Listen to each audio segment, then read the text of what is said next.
So yun mga batang, magandang umaga sa inyong lahat yun. Tayo ay mag-aalmusal ngayon. Tingnan natin yung mga ibon din eh. Ang dami oh, bili-bili may lipat-lipat. May pugad din sa kabila. Tingnan pa. Nagpugad na rin din sa kabila. Yan, kabilang yan. Tingnan natin sa kabila. Meron pa rin dito eh. Yung una kong ano yun, may naglipad. Oh. Oh, ang dami na oh. May inakay na yan, sigurado. Against the light ay. May inakay na sigurado. Yun. Nalipad na naman eh. Ay, maganda mga siya lahat. Maganda dito ako. Oh. Ang dami. Lumilipad na yung ano, yung ibon. Kasi minangitlog siguro, baka inaakay na yung inakal. Ngayon umaga ngayon, araw ng linggo. Tayo ay mag-almusal. Alas 8:30 ako nagising. Tapos ang oras ngayon mga alas 9 na. Kaya mag-almusal muna tayo mga kabataan. Meron tayo kung ano. So yan mga kabataan, tayo ay limang dito. You know? Ang laki. Oh my God! Wow! Pa. Ang laki siya. Ating nilain natin. Ating almusal ngayong umaga.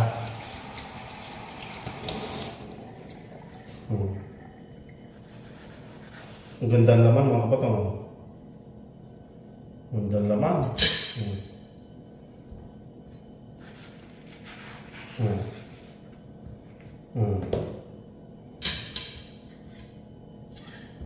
Yan. So mga kapatang, meron akong iniinit dito ano, yung kanin at saka pansit. Tingnan natin.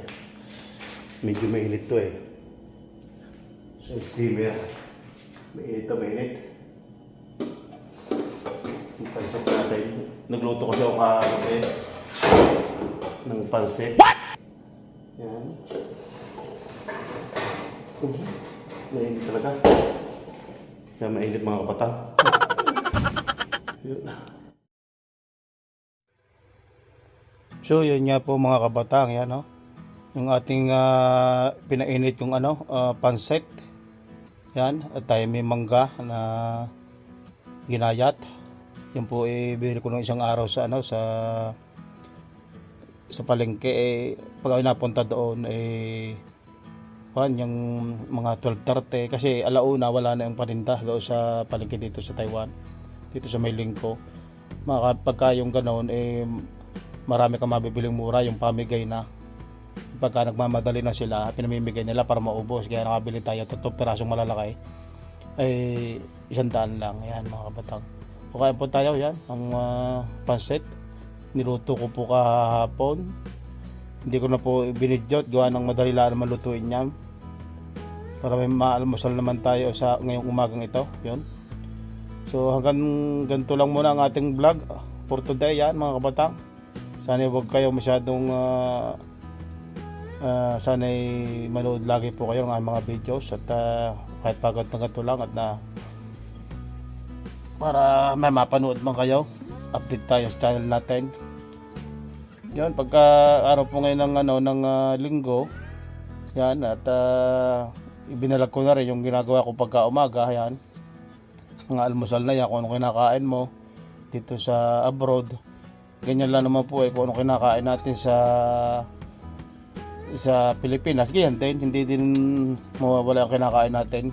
Kasi nakakapagluto po ako dito may sarili po akong portable stove dito na kuha yung kalana para makapagluto. Kasi kaya kanyang luto dito kung anong mamamalengke ka, yan. Tapos luto mo. Kaya ang kagandahan dito, makakatipid ka sa pagluluto kasi hindi lagi kang araw-araw bili. Matitipid mo talaga yung mababudget mo ang pera pagka yung nagluluto ka. Hindi yung kagaya dito sa mga Tsekwa, sila hindi na nagluluto, bili na ng bili. Sanay na silang bili ng bili kasi hindi naman sila mahilig sa kanin, yung mga kabatang, yung mga Tsekwa. Kaya karamihan binibili pentang, ganyan. Minsan sila, kung nakikita ko minsan, pagka yung tama rin para sila kumain, pagka halimbawa yung mga overtime, makikita mo lang sila, nainom lang sila ng kape o kaya nakaila sila ng noodles, ganun lang. Hindi sila masyadong makain ng kanin. Hindi kagaya natin mga Pilipino, makain tayo ng ulam at saka kanin. Hindi mawawala yan. Sa kanila talagang noodles. Hindi mawawala noodles at saka gulay. Yan, karne. Laging ganun ang kanilang pagkain. Minsan nga pagka umaga, ang kinakailangan nila biskwit, tinapay. Yung mga isang araw nag-almusal din ako yung chicken sandwich yung kinain ko nung umaga. Kaya ayun. Tsaka dito na rin ako nasasanay dito sa Taiwan ng pagkain ng ng mga simpleng pagkain lang na sa umaga, noodles, ganyan. Ganun lang naman din naman sa Pilipinas Pero hindi mawawala talaga yung kanin, mga kabatang. So yun, at ngayon po yung araw ng linggo, hindi kapagod na ganito muna ng ating vlog. Yan. So tikman muna natin itong mangga. Yan. Sobrang tamis talaga Pag kinuwan mo katas may juice sa loob. Kinakain mo, sobrang tamis. Talagang yan, kumakayat ang katas Kasi tamang-tama lang po sa hinog yung mangga. Hindi yung may mangga na pagkakamain may matigas pa. Ayan, talagang tamang-tama lang kainin. Tamang-tama lang sa hinog. Yun.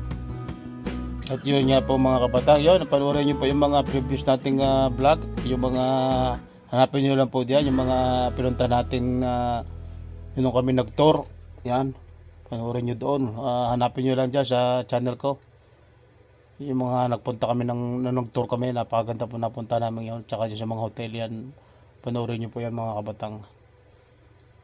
Tayo naman po hindi tayo sikat na vlogger at kaya pag vlog tayo, nag-i-enjoy lang tayo dito. Yung mga, kumbaga memory dito natin sa Taiwan na kung anong ginagawa natin dito para pag uwi natin ng Pilipinas, may mapapanood tayo yan. Kung anong nangyari sa ginagawa natin sa Taiwan, lahat naka-video po yan kung saan pumunta. Sa mga Taipei 101 yun, hanapin na lang po ninyo. Ako nagpunta po ng Taipei 101 kasi napakatagal na nun po yun Pero susunod po ay yung mga bago pong nag-subscribe sa akin subukan natin pumunta sa Taipei 101 para makita nyo rin yun, yung trademark ng Taipei 101 mga kabatang. Kaya marami tayong mapapasyalan dito, kaso nga lang talagang hindi natin mapasyalan. Medyo malayo po ito talagang sasakay ka pa ng bus pagkakapupunta ka pa ng Chonglei. Yun, maganda doon sa Chonglei, yung parang divisorya ng Taiwan. Marami ka mabibili doong murang mga gamit, yung mga ganda doon, tsaka may mga tatak pa kahit mura. Tsaka pag nagpunta ka doon mga kabatang, para kang nasa Pinas pag doon sa Chonglei kasi talagang napakarami doong Pinoy, mga tindang mga Filipino food. Talagang lahat nandoon na, yung sinasabi ng mga pares, mga lume, nandoon na lahat yung mga sikat na mga pagkain ng mga Pinoy food. Talagang pag nagpunta ka doon talagang mananawa ka sa pagkain Pinoy. Batang yun, pasto tayo kumain yan, tambay tayo dito,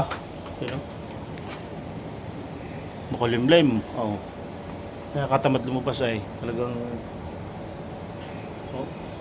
yung mga iba nagagalaan na yun.